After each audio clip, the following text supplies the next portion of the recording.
অজানা অচেনা জায়গায় হাঁটলে যারা জুনিয়র বা যুবক ওদেরকে পরিচয় দেওয়া যায় আমি আসলে ভিডিও করার উদ্দেশ্যে হাঁটছি, কিন্তু যারা বয়স্ক তাদেরকে এটা তো কোনো পরিচয় দেওয়া যায় না। আর আমার মতো বয়সী একজন মধ্যবয়সী লোক এই অহেতুক হাঁটছে।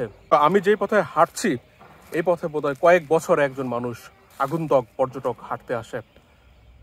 আসসালামু আলাইকুম সুপ্রিয় দর্শক, আজকে হাঁটার ভিডিও। বড় এই ভিডিওতে নদীর চর ধরে হাঁটার দৃশ্য দেখবেন, ফসলি দৃশ্য।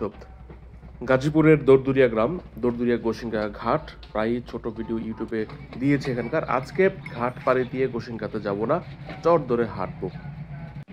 বৈকালিক সেই ভবনে হাঁটতে হাঁটতে আমি যেমন দেখবো ফসলি জমির নানা দৃশ্য, সুঘ্রাণ নিব, অনুভব করব। আপনারাও আমার সাথে কিছুটা অনুভব করতে পারবেন। বেলা আছে আধা ঘন্টার বেশি ওপারে, তো গোসিঙ্গা বলেছি, দরদরিয়ার চর ধরে হাঁটছি। ইউটিউবে এটি প্রথম বড় ভিডিও। এর আগে এখানে ছোট্ট ভিডিও হয়তো কখনো দিয়েছি। গাজীপুর জেলাতে আছি, শীতলক্ষার পারে। দূষিত নদী দেখলে এখনো আমার মন কাঁদে। শীতলক্ষাকে আমি নিজেও 6-7 বছর আগে নীলাভ দেখেছি। শীতকালে যখন রৌদ্র থাকতো, লালাখালের মতো নীলচে পানি এই নদীতে আমি দেখেছি। আর ভালুকার ক্ষীর নদীর দূষিত পানি এখানে এসে এই নদীটা নষ্ট করে দিচ্ছে। আর ভাটির দিক থেকে তো নারায়ণগঞ্জের পানি আসেই জোয়ারের সময়। যেহেতু দরদুরিয়া একটি নির্জন গ্রাম, সেজন্য নদীর চরটাও নির্জন। আবার বিকালবেলা কিছু লোক ঘুরতে এসেছে দল বেঁধে, পরিবার সহ, হয়তো বা গোসিঙ্গার দিক থেকে। এই নদীর পার ধরে আগে 2বার এসেছিলাম, বিভিন্ন সময়, অনেক দিন পর আবার আসলাম। প্রতিবারই যখন আসি প্ল্যান করে যে আবার কিছুদিন পরে আসবো, কিন্তু সেই পরে আর হয়ে ওঠে না। সামনে এই যেই সামনেই কোনায় একটা বাঘ আছে। এটা কিছুটা, এই বাঘটা মানে সেন্ট মার্টিনের ভাইব দেয়। আমি বলছি না সেন্ট মার্টিনের পশ্চিম বিচ ধরে দক্ষিণে যেতে যেতে হঠাৎ করে সমুদ্র বেঁকে যায়, এইখানে এসে ওইরকম বেঁকে যায়। এটা আকাশ ভিউতে, ড্রোন ভিউতে স্পষ্ট অনুভব করা যায়। বিকালবেলা তো গ্রুপ করে অনেক পরিবার বাচ্চা কাচ্চা নিয়ে অনেকে দেখলাম ঘুরতে আসছে এদিক সেদিক, হয়তো ওই পার বা দূর দূরান্ত থেকে আসছে। আমাদের এই নাগরিক জীবন, এই সভ্যতা, এরকম সময়ে এরকম জায়গা পাওয়া যায় না। তো তারপর ওই পারের প্রচুর শব্দ আসতেছে। ওটা হচ্ছে সিমেন্টের মালগুলো এসেছে নারায়ণগঞ্জের দিক থেকে, তারপরে ময়মনসিংহ চলে যাবে। ওই পারে গোসিঙ্গা, কাপাসিয়া গোসিঙ্গা সড়ক, ওই যে সূর্য, ওই যে ওই পাশে ঘাট, বাঁশের কারবার হচ্ছে। লাউ, এটা ওই যে লাউ লাগিয়েছে চরের মধ্যে, কোনো মাচার দরকার নেই, এটা একটু দেরিতে লাগিয়েছে।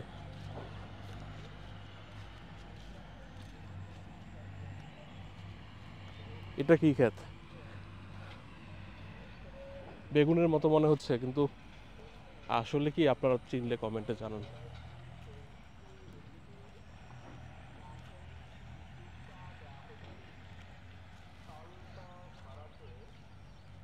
যতটুকু শুনেছি এইগুলো ময়মনসিংহে যায় অধিকাংশ সিমেন্ট, কারণ সরাসরি সড়ক পথে যে খরচ, নৌপথে এনে তারপরে গেলে খরচটা কম পড়ে তাদের।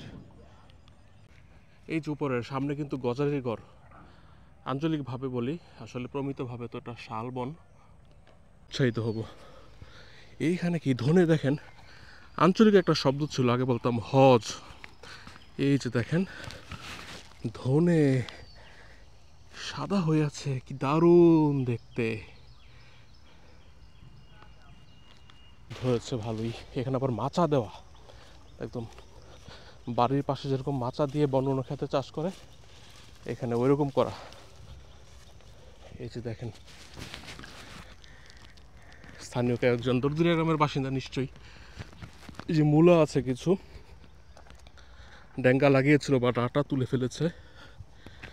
ও বাঁধাকপি, এই যে টমেটো, এখানে বেগুন, ছোট ছোট গাছ, ছোট ছোট বেগুন হচ্ছে কিছু গাছে, মরিচ, আরেকটি লাউয়ের মাচা।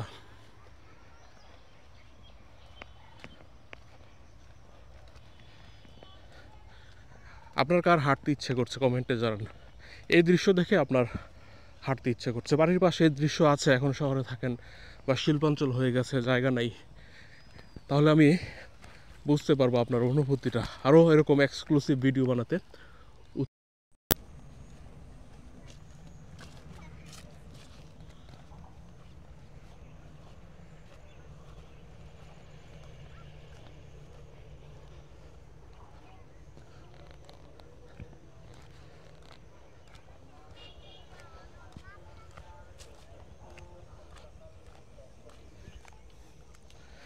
আমি বহুদিন এমন পরিবেশে হাঁটি না। রাস্তার পাশে হাঁটা তো ভালোই লাগে না, মানে যারা টেকনাফ তেঁতুলিয়া হাঁটে, আমারও ইচ্ছা করে হেঁটে পুরো বাংলাদেশ ঘুরি সময় নিয়ে, কিন্তু আমি ওই গাড়ির হর্নের পাশে, যন্ত্রের পাশে আমি হাঁটতে পারি না, আমার ভালো লাগে না। এজন্য আমি এরকম নিরিবিলি চরাঞ্চল হাঁটার জন্য শ্রেষ্ঠ মনে করি। এখানে বহুমুখী গাছ আছে, পেঁয়াজ এগুলো পরে লাগানো হয়েছে, এই যে পানি কমেছে তারপরে লাগিয়েছে, তো এগুলো কিন্তু বর্ষাকালে ডুবে যায়, এই জন্য এগুলো সব দেরিতে। এই সামনে একটি লাউ গাছ আছে, লাউর কাছে শুক্রিয়া আজকে এরকম একটি বিকেল নিজেকে উপহার দিতে পেরেছি বলে।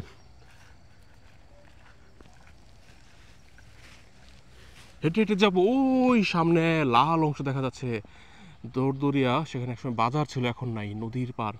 এখান থেকে 1 কিলোমিটারের বেশি হবে, আমাকে তাহলে একটু দ্রুত হাঁটতে হবে।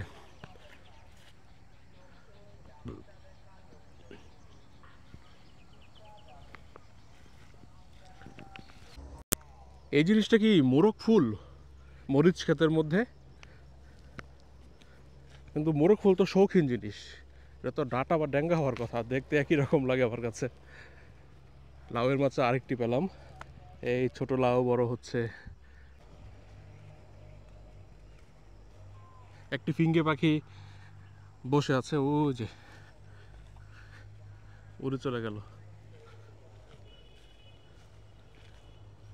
এখানে তো তৃণভূমি মনে হচ্ছে, বিশ্বের সবচেয়ে বড় তৃণভূমি সাভানা।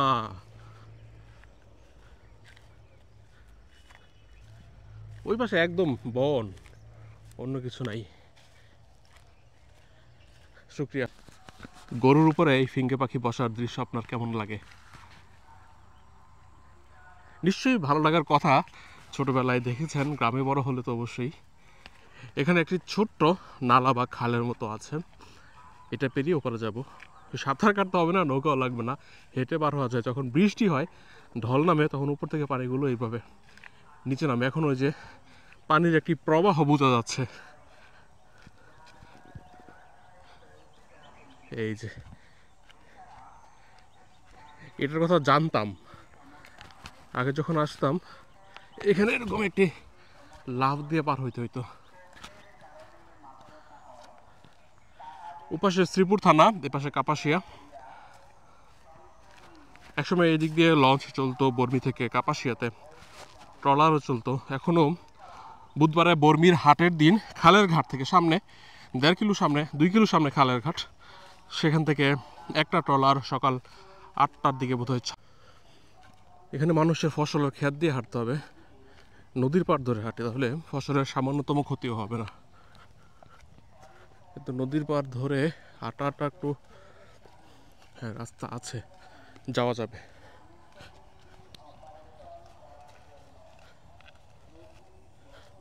মিষ্টি আলুর ক্ষেত, এখানে মিষ্টি আলু। টমেটো তো এখনো পাকেই নাই, কাঁচা টমেটো। এগুলো পরে, এগুলো যখন বাজার উঠবে তখন আবার দাম বাড়তে শুরু করবে, ওনারা লাভবান হবে। বর্মির হাটে দেখি বা টাঙ্গাপুর চরে দেখি পাইকারি 5 টাকা 6 টাকা করে টমেটো। নিচে পুরোটাই পেঁয়াজ লাগিয়েছে, এটা মাত্র লাগিয়েছে, 15 দিন হবে সর্বোচ্চ। ওইখানে যেন কি লাগিয়েছে মাত্র 5-7 দিন আগে।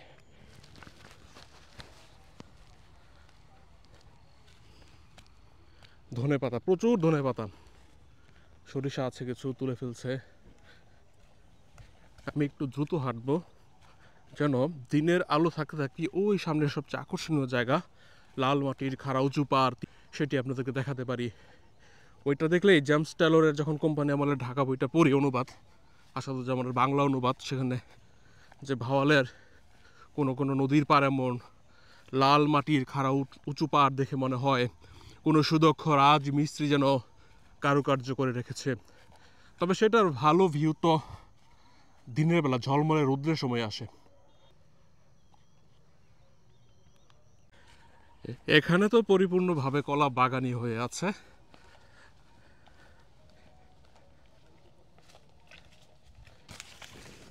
বেশি নাই যে শেষ, তারপর আবার এরকম শস্যের ক্ষেত।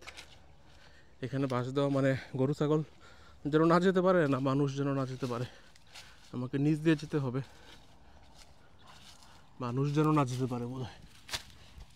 কারণ এখানে ফসল খুব দেখে শুনে, আমার দ্বারা যেন কারো ফসলের সামান্য বিন্দু পরিমাণ ক্ষতি না হয়, ওইটা আমি খেয়াল রাখি।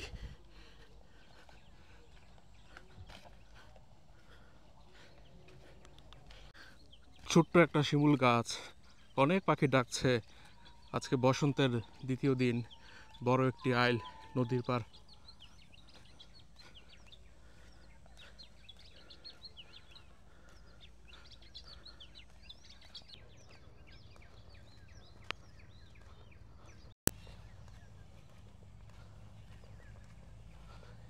এখানে দেখলে আমার একটা রাস্তা আছে উপরে ওঠার মতো, আরেকটি নালা, বর্ষায় পানি নামে।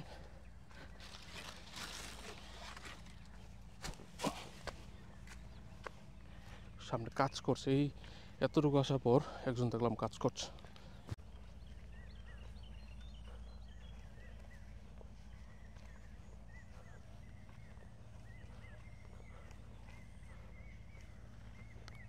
দেরিতে লাগানি কে রে? এটা কি পানি কমছে দেখে পরে লাগাইছে? মাত্র টমেটো দেখলাম হইতাছে, লাউ হইতাছে। এটা বা পিছে যেগুলা অন্য কোনো ফসল হয়েছে বর্ষায় পানি নামার পরে,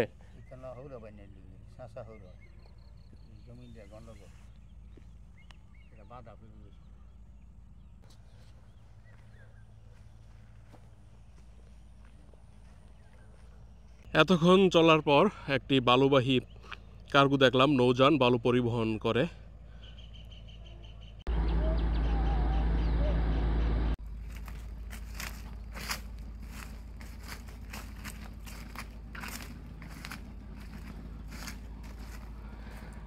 পাহাড়, পাহাড়ের মতো উঁচু পাহাড়, এই যে দেখুন প্লাইস্টোসিন কালের সোপান।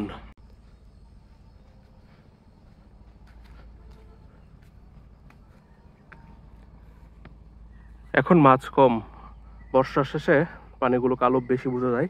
এই যে মাছ ধরার বড় একটি চাই।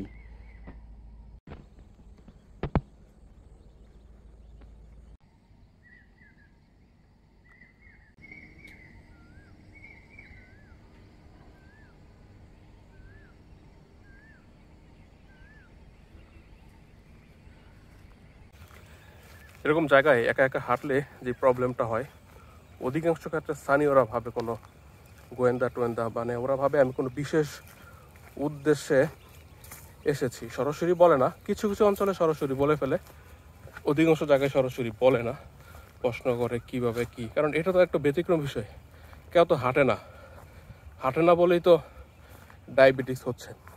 আর ডায়াবেটিস যেন না হয় সেজন্য হাঁটতেছি। যেমন এখানে একজন 8-10টা প্রশ্ন করছে, বাড়ি কোথায়, কোত্থেকে যাব, কি উদ্দেশ্যে এসেছি, আবার প্রশ্ন করছে কোথা থেকে আসতেছি।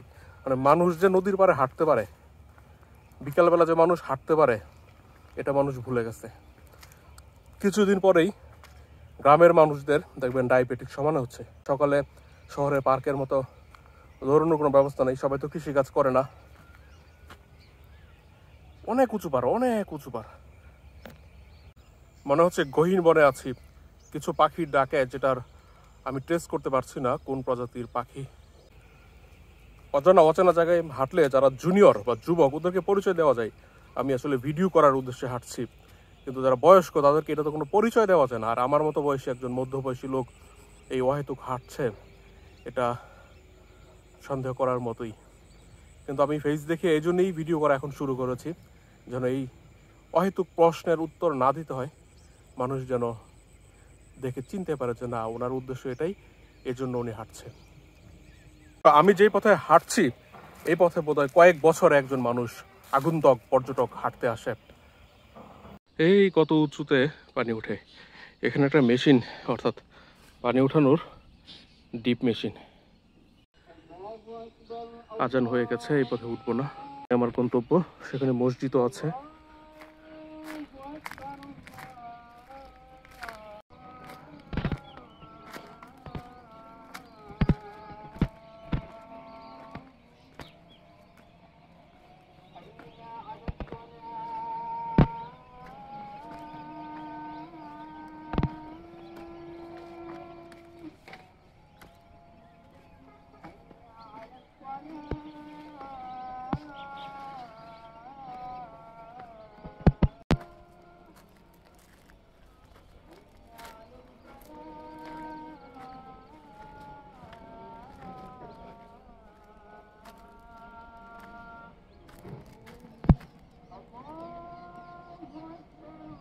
এদিক দিয়ে যাওয়াটা কঠিন হয়ে গিয়েছে, উপরে উঠে তারপরে চলে যাব।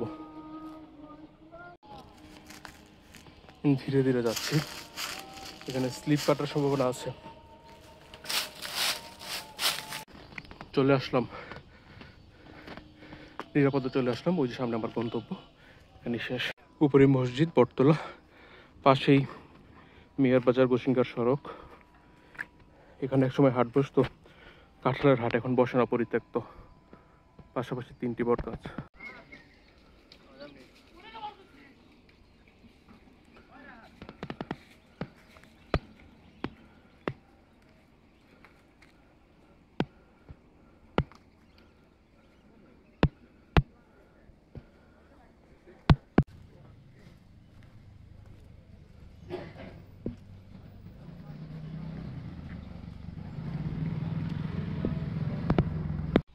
মাগরিবের নামাজ শেষ করে বের হলাম।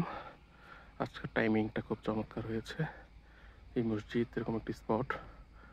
আর এখন গোসিঙ্গা থেকে, দরদুরিয়া থেকে মিয়ার বাজার যে রাস্তাটি গিয়েছে, ঢাকা কিশোরগঞ্জ হাইওয়ের মিয়ার বাজার, এই যে সামনে অটো পাওয়া যাবে মোড়ে দাঁড়ালে।